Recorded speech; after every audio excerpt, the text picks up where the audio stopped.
আমরা কোনো কিছু আলোচনা না করে যদি দেখানো যেত প্র্যাকটিক্যাল ঘটনাগুলো কি, that would be more attractive. এখন যদি বাংলাদেশের পরিবর্তনগুলো ওখানে পিকচারাইজ করা যেত বা সিডি, কি পরিবর্তনগুলো হয়েছে, কিভাবে হয়েছে, কোন পলিটিক্যাল রিজিমে কিভাবে হয়েছে, that would be more sustainable. মাথার মধ্যে ওইটা অনেক কম থাকে যা দেখা যায়। তারপরে আমাদের লাইক আদার সেক্টরস, এগুলো সোসাইটির পরিবর্তন, নট রাজনৈতিক পরিবর্তন। রাজনৈতিক পরিবর্তন, সোসাইটি পরিবর্তন হইলে এক কখনো কখনো হয়, আবার কখনো কখনো দেখা গেছে যে রাজনৈতিক ক্ষমতার পরিবর্তন সোসাইটির পরিবর্তনের সাথে তাল মিলায়। কেমন সেটা? Social trends you can change politics as well. যদি সোশ্যাল ট্রেন্ড গুলো চেঞ্জ যায়, বাংলাদেশে আপনি যদি শিক্ষা ব্যবস্থার পরিবর্তন করতে পারেন, তাহলে নৈতিক মানুষ তৈরি করার জন্য আজকে আমরা যেভাবে এরকম ওয়াজ মাহফিল করে বোঝাইতে হচ্ছে what are the significance of a moral education, এই কথাটি যদি প্রাইমারি এডুকেশন সিস্টেমে ঢুকাই দেওয়া যায়, তাহলে হিন্দু মুসলিম বৌদ্ধ খ্রিস্টান সব নির্বিশেষে শিখে যাবে ছোটবেলা থেকে। পলিটিক্যাল চেঞ্জ হলো সবগুলো সোশ্যাল চেঞ্জকে আলটিমেট ডাইমেনশন দেয়। যেমন আগামী কালকে যদি জামাত ইসলাম বাংলাদেশের 300টা সিটে বিজয়ী হয়, তাহলে বাংলাদেশের সিনেমা ব্যবস্থার পরিবর্তন হবে না, সম্ভব না। কারণ সিনেমা ব্যবস্থা পরিবর্তন করতে গেলে ইট নিডস টাইম। অনেক সিনেমা প্রোডাকশন করতে হবে, সিডি বের করতে হবে, ভিসিডি বের করতে হবে, বিকল্প সিনেমা সিস্টেম করে দিতে হবে। ইলেকশনে এক রাতে রেজাল্ট পাওয়া যাবে, কিন্তু আপনি এক রাতের ব্যবধানে এত সিডি ভিসিডি তৈরি করতে পারবেন। অর্থনৈতিক ব্যবস্থা, সুদমুক্ত অর্থনীতি কায়েম করবেন। সেই 81 সাল না 83 সাল থেকে প্রতিষ্ঠা হয়েছে মানে ইসলামী ব্যাংক। ওই সাল থেকে শুরু করে এখন পর্যন্ত এই 20-40 বছরের 30 বছরের প্রায় 30 বছরের সাধনার ফলে বাংলাদেশে ইসলামী ব্যাংকিং বলে একটা খাত আছে, এটা মানুষ বিশ্বাস করতে সামর্থ্য হয়েছে আফটার 30 ইয়ার্স এর কাজ। এখন এসে যদি বলা হয় যে ইসলামিক ব্যাংকিং নামে একটা ব্যাংকিং সিস্টেম আছে, এটাতে ইন্টারেস্ট নাই, এটা মানুষের জন্য উপকারী, এটা বেনিফিশিয়াল, তাহলে মানুষ বিশ্বাস করতে সহজ হয়। কিন্তু 15 বছর আগে করলে এটা মানুষের কাছে ধারণা ছিল আর ইসলামী ব্যাংক হলো 16টা, আর ইসলামী ব্যাংক হলো অর্ধেক, হাফ আর পুরা মিলে 4টে। 4 ভার্সেস 16, ঈমান তো 16টার প্রতি বেশি থাকবে। একটা ফ্যাক্টর, এক হলো টেকনোলজিক্যাল ডেভেলপমেন্ট। এটা পিটার ফিল ঢাকা থেকে বলছেন যে 4টা ফ্যাক্টরে সোশ্যাল চেঞ্জ হয়। একটা হলো টেকনোলজিক্যাল ডেভেলপমেন্ট, সেকেন্ড হলো development of the world economy, আর থার্ড বলতেছেন এ প্লুরালিস্টিক সোশ্যাল সিস্টেম, আর ফোর্থ বলতেছেন এ নলেজ রিভলিউশন। এগুলো হলো মূল পরিবর্তনের সূচনা করে, বাকি সব শাখা প্রশাখা। আরো অনেক পরিবর্তন দেখা যায়, মানুষের ড্রেসের পরিবর্তন হয়ে যাচ্ছে। তো ড্রেসের পরিবর্তন তো এমনিতেই হচ্ছে না, ড্রেসের পরিবর্তন হচ্ছে অন্য কারণে। ড্রেসের পরিবর্তন হলো আমাদের চোখের সামনে, কিন্তু মূল পরিবর্তন ড্রেসের না, অন্য জায়গায় পরিবর্তন হওয়ার কারণে ড্রেসের পরিবর্তন হচ্ছে অটোমেটিক। এই পরিবর্তনগুলোকে বড় দাগে, মোটা দাগে 4 ভাগে ভাগ করেছেন তিনি। 1 নম্বর বলতেছেন টেকনোলজিক্যাল ডেভেলপমেন্ট, 2 নম্বর বলতেছেন ডেভেলপমেন্ট অফ ওয়ার্ল্ড ইকোনমি, 3 নম্বর বলতেছেন প্লুরালিস্টিক সোশ্যাল সিস্টেম, আর 4 নম্বর বলতেছেন এ নলেজ। মূল সংবিধান 1972 সালে বাংলাদেশের সংবিধান প্রথম প্রবর্তিত হয়। ওই সংবিধানে দেশীয় মূলনীতি ছিল 4টা। একটা ছিল কি কি 1 নম্বর কি 1 নম্বর সমাজতন্ত্র হবে,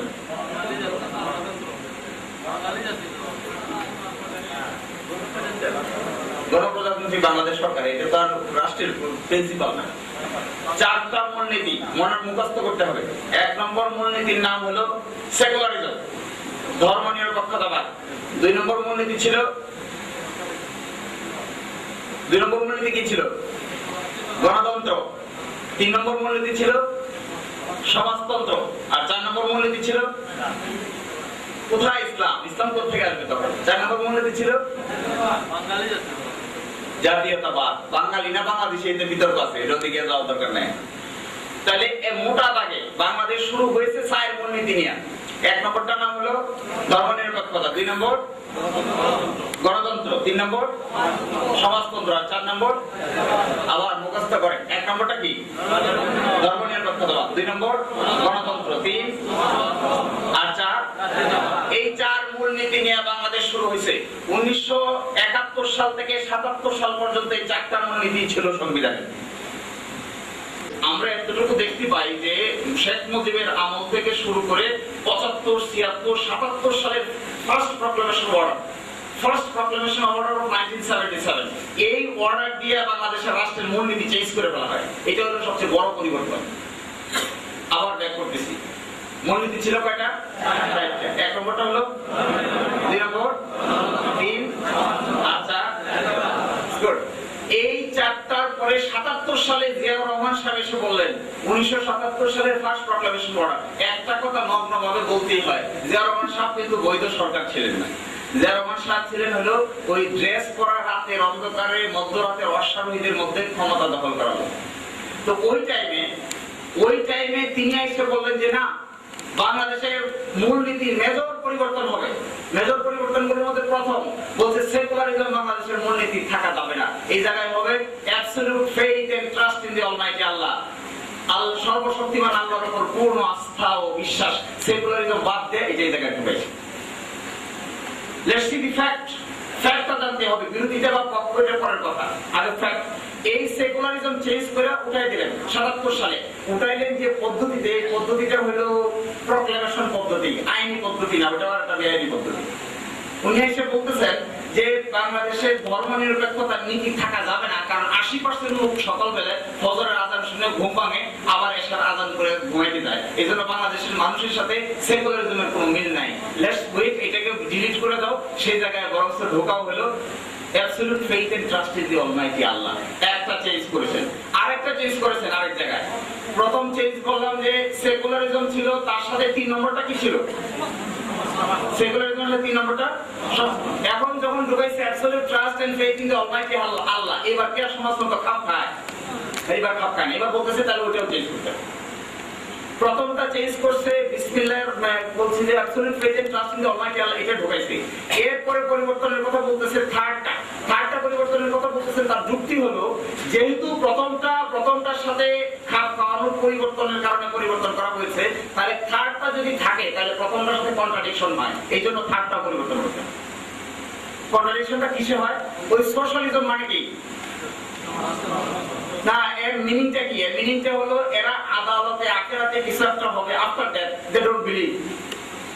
এখন জিয়াউর রহমান সাহেব বলতেছেন যে না, বাংলাদেশের মানুষ সোশ্যালিজম এই অর্থে বিশ্বাস করে না, আরেকটা অর্থে বিশ্বাস করে। একটা ব্র্যাকেট দিছে, ব্র্যাকেটে দিয়ে লিখতেছেন যে meaning economic and social justice. Yes, আমরা সোশ্যালিজম মানি ততটুকু যতটুকু অর্থনৈতিক ও সামাজিক অর্থে ন্যায় বিচার, এর বাইরে না। এই পরিবর্তনটা বড় ধরনের পরিবর্তন এবং সংবিধানে বিসমিল্লাহির রহমানির রহিম যোগ করা। আমি আবার বের করতেছি, এই চ্যাপ্টার শেষ করে দিব। এটা রাজনৈতিক বিরাট মোড় নিছে বাংলাদেশে, এত বিরাট মোড় অতীতেও কখনো নেয় নাই, ভবিষ্যতে নিবে কিনা আল্লাহ ভালো জানে। রাষ্ট্র স্বাধীন হওয়ার পরে 4টা মূল নীতি ছিল। একটা সেকুলারিজম, আরেকটা ছিল হলো গণতন্ত্র, আরেকটা ছিল সমাজতন্ত্র, আরেকটা 1977 সালের ফার্স্ট প্রক্লেমেশন অর্ডার অক্টোবর মাস তিনি এসে বললেন যে না, এটা চেঞ্জ হয়ে যাবে। এই চেঞ্জ হওয়ার জায়গায় থাকবে হলো গ্রস ডোমেস্টিক প্রোডাক্ট প্রথম রাষ্ট্রযাত্রা শুরু করে 3.748% নিয়ে।